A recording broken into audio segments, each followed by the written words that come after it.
Kenapa proyek Real Madrid pada 2024-2025 terbilang gagal?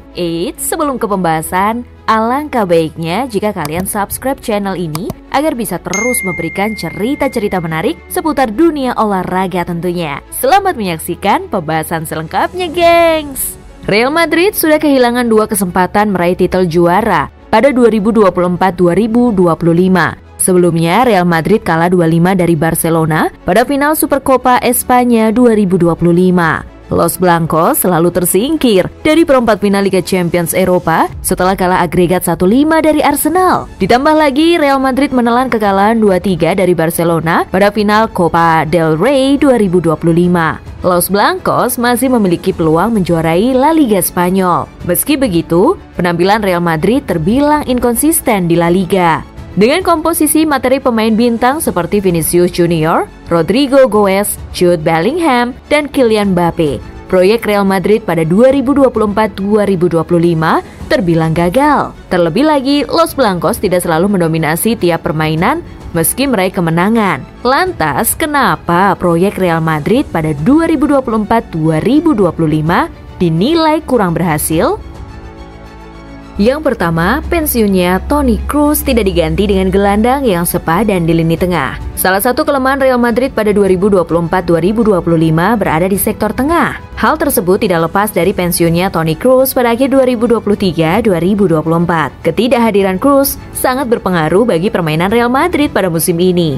Sebab gelandang asal Jerman itu memberikan stabilitas di lini tengah, mampu mendistribusikan bola dengan akurat dan menguasai lini tengah. Sementara itu, komposisi gelandang Real Madrid musim ini kurang seimbang dengan menumpuknya gelandang box to box yang bertipe petarung. Hanya Luka Modric yang punya visi permainan dan mampu mengatur tempo permainan. Akan tetapi usia sang pemain sudah terbilang tua, yaitu 39 tahun.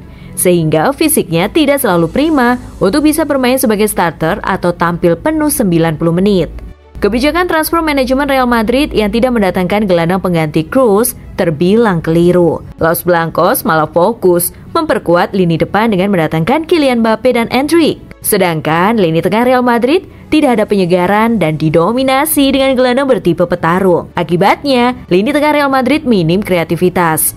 Sang pelatih Carlo Ancelotti juga tidak dapat menemukan komposisi lini tengah, tetap dengan seringkali mengganti gelandang utama di starting line up. Kedua, kurangnya kerjasama dan kekompakan antar pemain terutama di lini depan. Kehadiran Kylian Mbappe seharusnya membuat lini depan Real Madrid makin kuat pada 2024-2025. Akan tetapi, memiliki 4 penyerang top memberikan tantangan tersendiri bagi Ancelotti. Sang pelatih wajib mengontrol ego para pemainnya dan menekankan kerjasama tim. Sayangnya, kurang kompaknya lini depan Real Madrid sering terjadi dalam beberapa pertandingan. Alhasil, Los Blancos seringkali menemui kebuntuan dalam mencetak gol. Terlebih lagi, performa Rodrigo dan Bellingham terbilang menurun pada musim 2024-2025.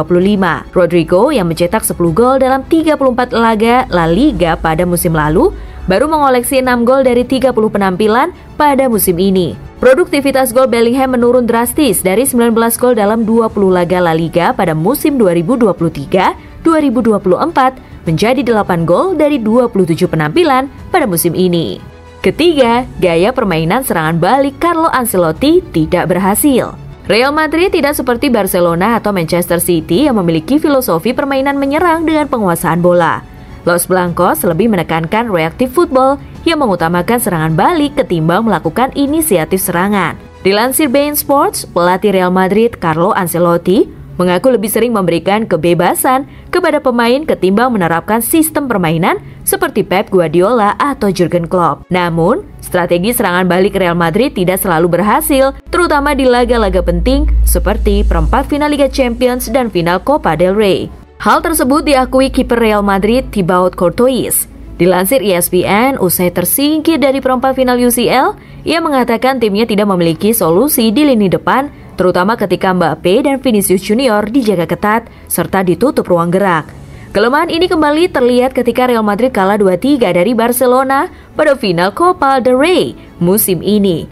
Dilansir Footmob, Los Blancos hanya melepaskan 1 tembakan selama 45 menit pada babak pertama. Real Madrid baru bisa mencetak 2 gol lewat set piece, lewat free kick Mbappe pada menit ke-70 dan Aurelien Tchouameni yang menyundul umpan silang dari sepak pojok Arda Güler pada menit ke-77.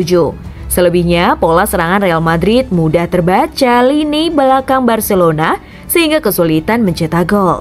Kesalahan Real Madrid dalam bertahan harus dibayar mahal dengan kebobolan 2 kali lewat Ferran Torres pada menit ke-84, Jules Koundé pada menit ke-116. Dari ketiga faktor di atas, Real Madrid terbukti kehilangan 2 gelar juara pada musim ini. Mereka juga harus menjaga konsistensi penampilan untuk bisa mengejar Barcelona di La Liga. Kedua klub masih harus bertarung pada pekan 35 La Liga. Peluang menjuarai La Liga makin mengecil. Akibatnya, Los Blancos berpotensi nirgelar pada 2024-2025.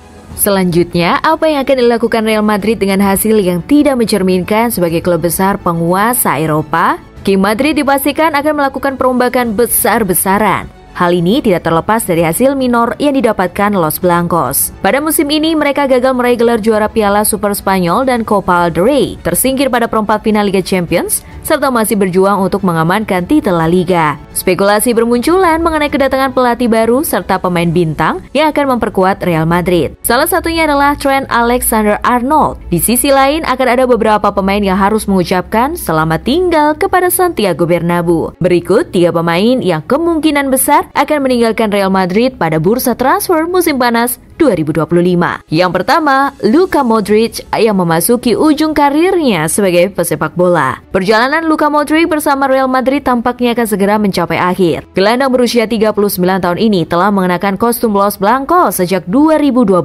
Modric sukses menorehkan namanya sebagai salah satu legenda klub. Selama karirnya di Madrid, Modric telah meraih semua gelar juara bergengsi, termasuk 6 trofi Liga Champions. Ia sebenarnya sudah nyaris meninggalkan klub pada Juni 2024 bersama Toni Kroos. Namun, Modric memutuskan bertahan dengan menandatangani perpanjangan kontrak selama semusim. Pada 2024-2025 ini, Modric dipercaya mengenakan ban kapten. Ia juga mampu tampil solid saat diberikan kesempatan bermain. Namun, dengan usianya yang sudah tidak lagi muda, kecil kemungkinan klub akan kembali menawarkan kontrak baru. Terlebih lagi, skuad Real Madrid saat ini dihuni deretan gelandang muda berbakat seperti Jude Bellingham, Eduardo Camavinga, Dani Ceballos, Aurelien Tchouameni, hingga Arda Güler. Kedua, Lucas Vázquez belum mendapatkan tawaran perpanjangan kontrak. Karir Lucas Vázquez bersama Real Madrid tampaknya juga akan segera berakhir. Kontrak pemain asal Spanyol itu akan habis pada Juni 2025 nanti. Sejauh ini belum ada tanda-tanda tawaran perpanjangan kontrak dari Los Blancos. Vázquez sebenarnya banyak mendapatkan kesempatan bermain pada musim ini. Sayangnya, performa pemain 33 tahun tersebut justru jauh dari harapan. Ia kesulitan saat menghadapi lawan tangguh di kompetisi Eropa. Bahkan Vázquez kerap tampil kurang meyakinkan ketika melawan tim-tim yang lebih lemah. Performa yang ditunjukkan Vázquez membuat ia banyak mendapatkan kritikan. Pulihnya Dani Carvajal dari cedera serta kabar Trent Alexander-Arnold akan merapat ke Real Madrid membuat posisi Vázquez terancam. Oleh karena itu, besar kemungkinan musim ini akan menjadi musim terakhir Vázquez di Santiago Bernabeu.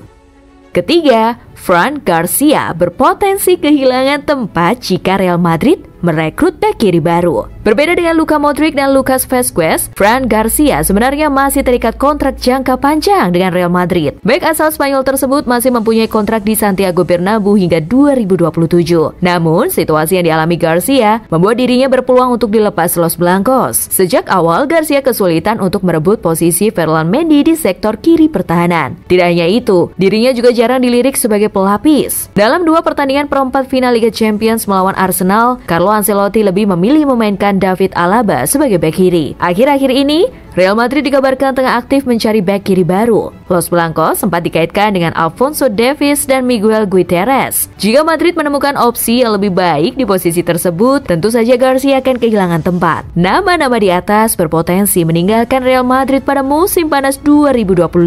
Dari daftar tersebut, hanya Fran Garcia yang menyisakan kontrak bersama Los Blancos. Sementara itu, kontrak Luka Modric dan Luka Vázquez akan berakhir pada Juni nanti. Gimana nih gengs menurut kalian? Apa yang harus dilakukan El Real untuk meraih kejayaan di musim depan? Perombakan besar-besaran sangat mungkin dilakukan Florentino Perez untuk mengembalikan muka sang raja Eropa. Tulis pendapat kalian ya di kolom komentar di bawah. Sampai jumpa di pembahasan selanjutnya.